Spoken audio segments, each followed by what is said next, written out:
From SBI's Executive Briefing Center in Dallas, Texas, the most watched and listened to content in B2B sales and marketing, it's the SBI Podcast with your host, Matt Shares.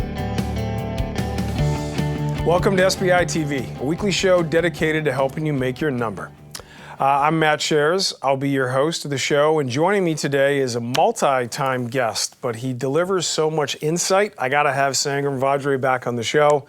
So today, Sangram and I, we're gonna dive into a couple of big trends that we get a lot of requests for here at SBI. Around the changing landscape of digital and what great marketers are doing, the integration around data, and how do you sort of manage your CEO? And what should CEOs be thinking about as we accelerate out of the pandemic? So Sangram, always great to see you. Co-founder of Terminus, multi-time author, social media superstar. I run out of things to introduce you by, but great to see you, man. Well, there's nothing more embarrassing when somebody's introducing and you just have to look at them and like nod your head or something like that. It feels so off.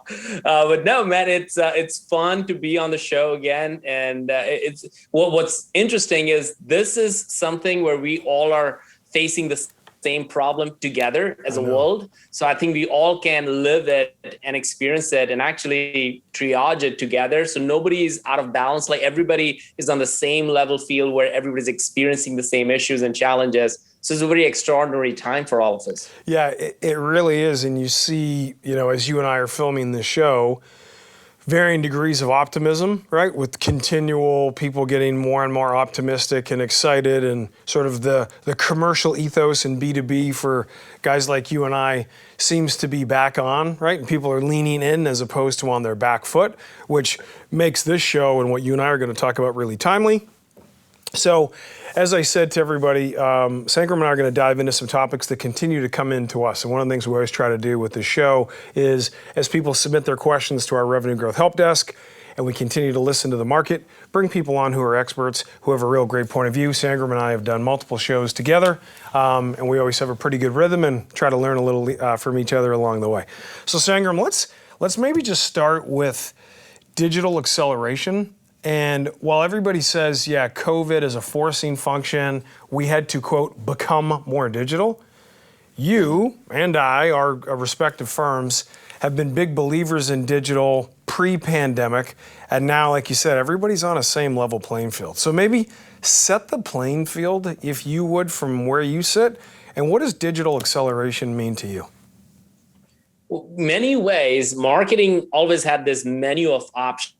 Right? Like we could do webinars, we could do landing pages, we could do email blast, we could do events. And now you talk to someone who has been in events marketing, is like, wait a minute, what do you do now? Yeah. Right? That's a real question they have to think about. So I think what we all have now faced is that, yeah, we have this menu of options, but now we have to be very intentional with everything we do. So as an example, we used to take a lot of pride in doing webinars, and we used to get 1,000, 1,500 people for our webinars, and we used to feel really great about it.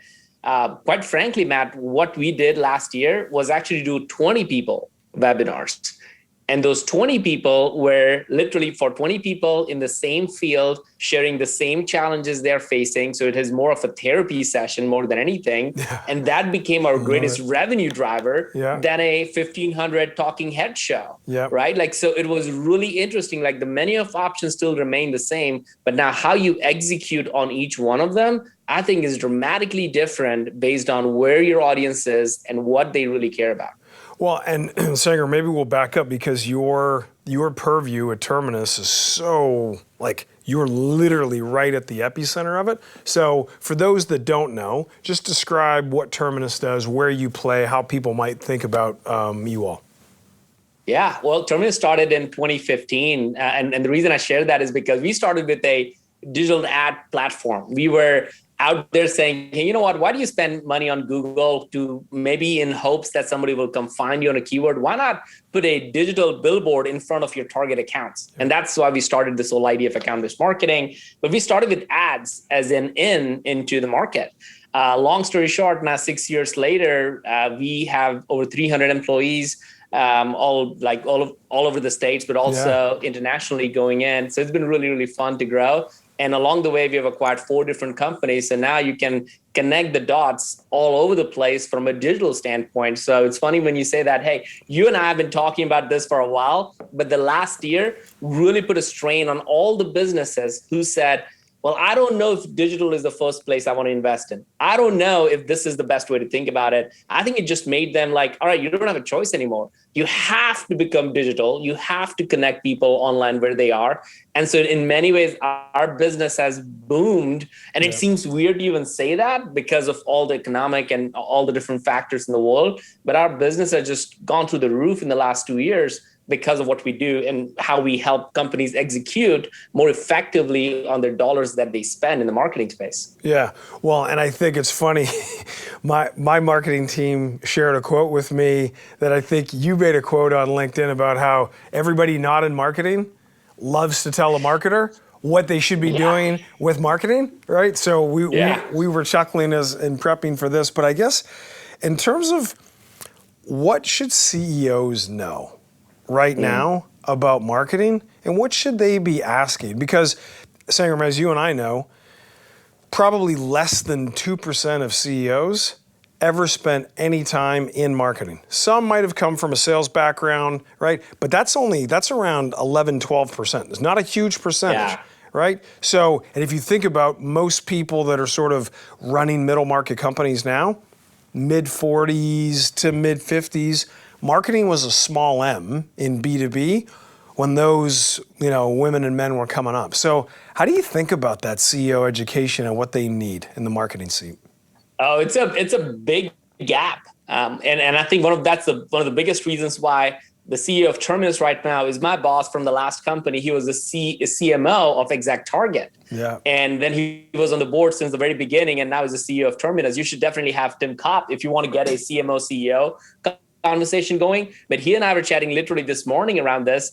And what comes down to when he was talking, like, well, tell me more about what was important to you then versus what's important to you now as a CMO to CEO. And he's like, as a CMO, I was looking at 50 things at the same time, but I never reported on all of that to the CEO, but I was still looking at them. But as a CEO, I'm looking at maybe 3 things. And the most important thing that I need to look in his view as he's running it every day. And I think it's a really important thing most companies, I think, miss on it. And him coming from a marketing background to CEO has been really good because we sell to marketers.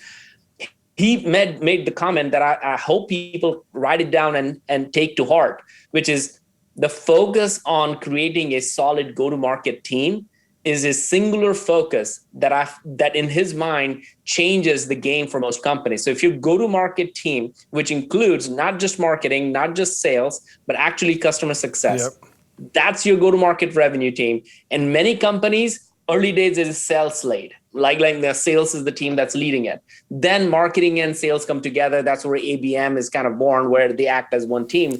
But the real differentiator really happens when your customer success team is also not part of it. And now you have a multi-product, multi-region strategies running into it. And if your go-to-market team is in sync, and if they are going at the right efficiency and if metrics, you now have a business that just needs to look for the right opportunities and jump into it. But that is a singular focus that he tries to make sure that we have. Yeah.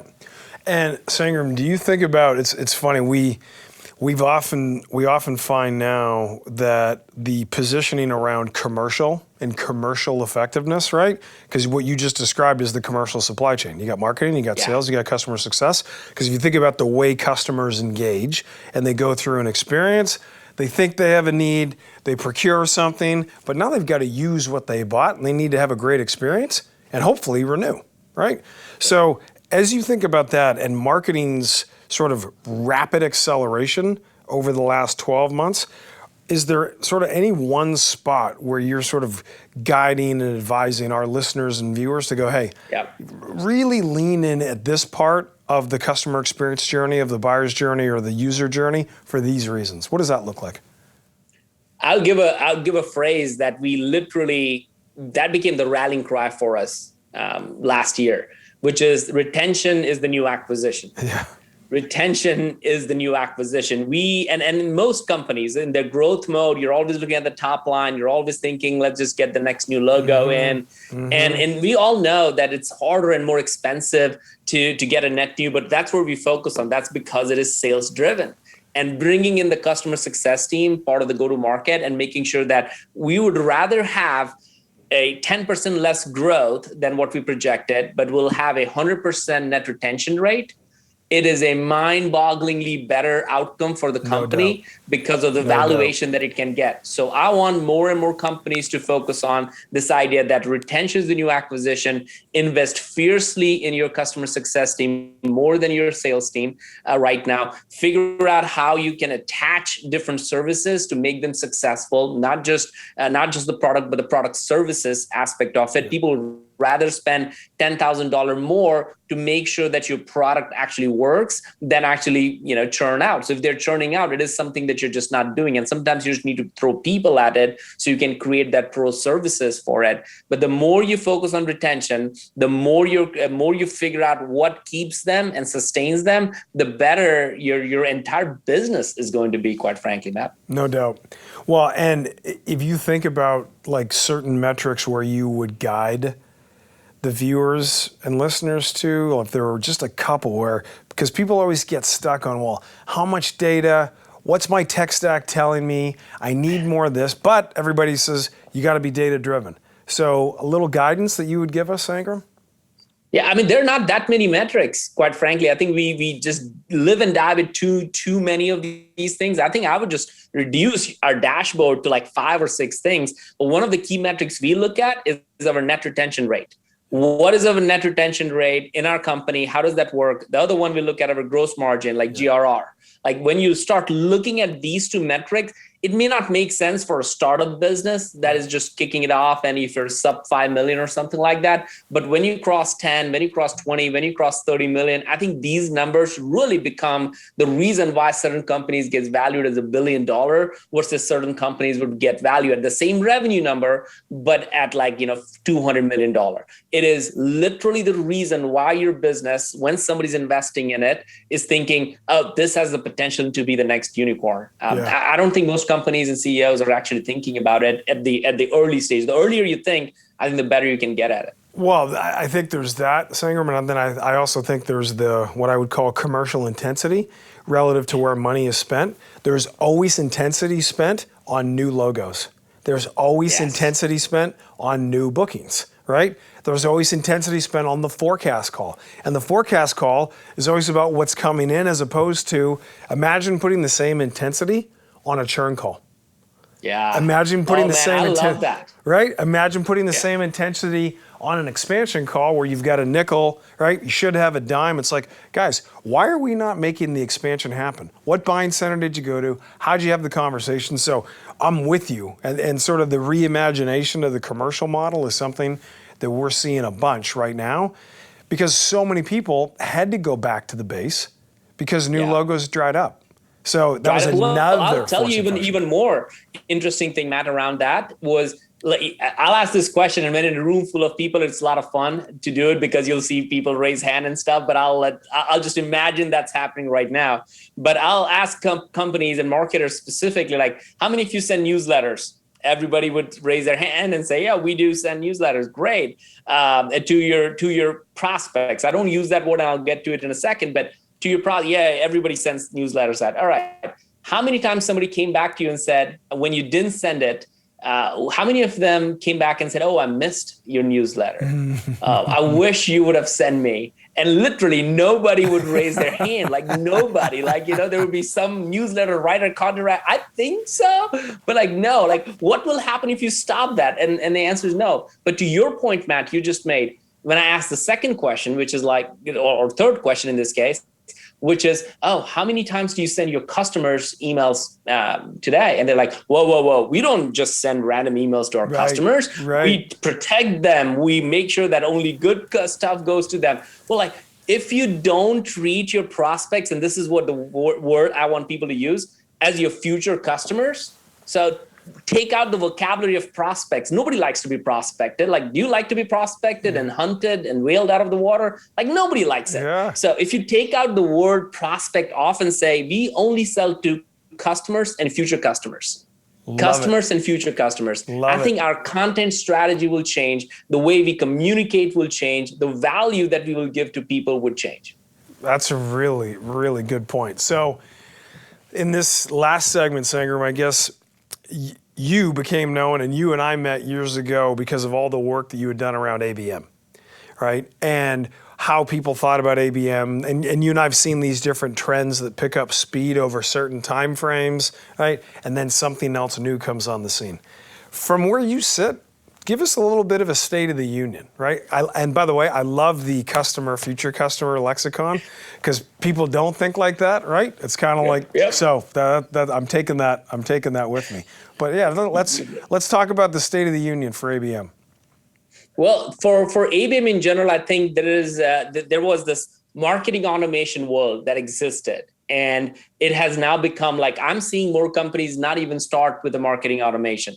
So 3 years, 5 years ago, Matt, when you were talking, I didn't imagine that. I think most companies would want to have a marketing automation platform to kick off. Right now, they're saying it's too expensive.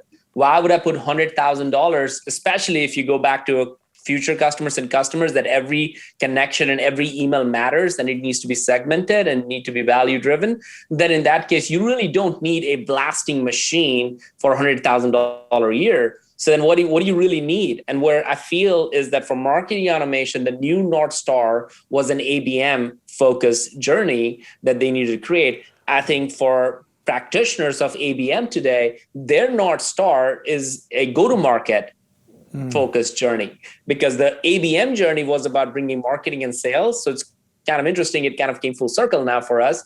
But the go-to-market journey is making sure marketing, sales, and customer success are coming together. Totally. And what's interesting about that part is the more companies think about that, they will actually change the way the reporting structure works, which means the CRO is typically should have both the sales and the customer success reporting into them. If that's not happening, you'll continue to have the same issue. Yeah. The second thing that's going to rise up from this that we're seeing is the rise of the RevOps, the revenue operations team.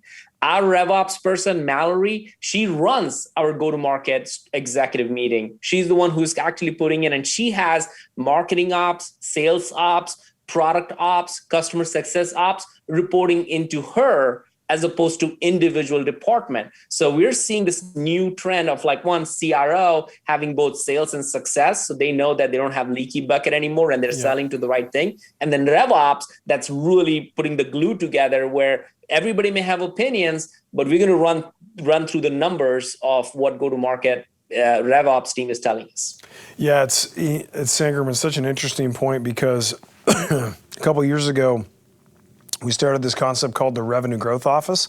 And if you kind of think about it, it's like PMO for commercial, where even if you're not doing a transformation where you bring in, somebody like SBI or Bain or whomever, go-to-market's evolving all the time.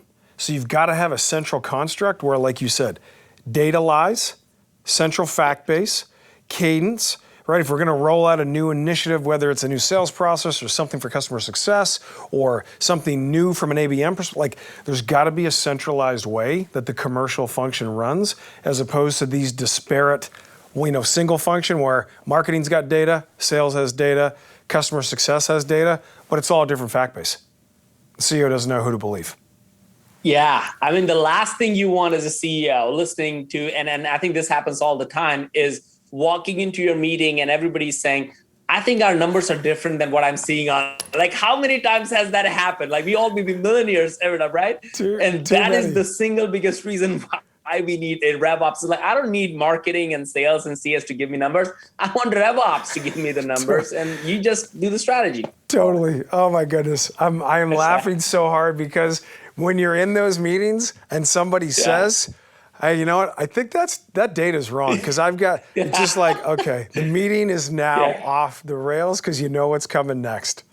Yeah, man. last night I updated something that didn't go into that spread. Like, why are we even having this meeting? Let's just not. So I think it will give so many people less heartburns if they recognize that the operations is not your job. Like, I always think about, like, who's a CRO, who's a CMO, who's a CFO. These are all we all need to be business leaders specializing in a specific area. So a marketing, a CMO, you're a business leader specializing in marketing. That's pretty much who you are. Or Yeah. CRO, business leader specializing in revenue. So if that's the case, you should be happy to have an operations team to run it. But I think a lot of people are going to have, Matt, this challenge of like, well, I want to have my own number. And I think that's a death trap. All right, Sangram, it is always so good to see you, man. You always bring so much energy to the show and a great point of view. So continued success to you and the team. Thanks for taking the time to stop by virtually. I wish it was in person, but always appreciate getting to hang out with you, man. Man, there's nothing better than this. This right now, if we can't be in person, this is as good as it gets. And I'd love seeing you, Mel, and everybody on your team. Thank you so much for having me. Thanks, Sangram. All right, everybody. Well, there you have it. One of the foremost thought leaders when it comes to marketing and really just thinking about commercial effectiveness. So Sangram gave us a great view into the power of data, number one. Power of a centralized fact base, right? Whether you call it commercial operations, revenue operations, the revenue growth office, whatever the point is, everyone's got to be working the same. And then lastly, the big takeaway, right? Retention is the new acquisition. Lean in hard. Until next time, I wish you good luck as you try and make your number. This has been the SBI Podcast. For more information on the studio, SBI's Executive Briefing Center, our team, or to schedule a workshop, please visit salesbenchmarkindex.com.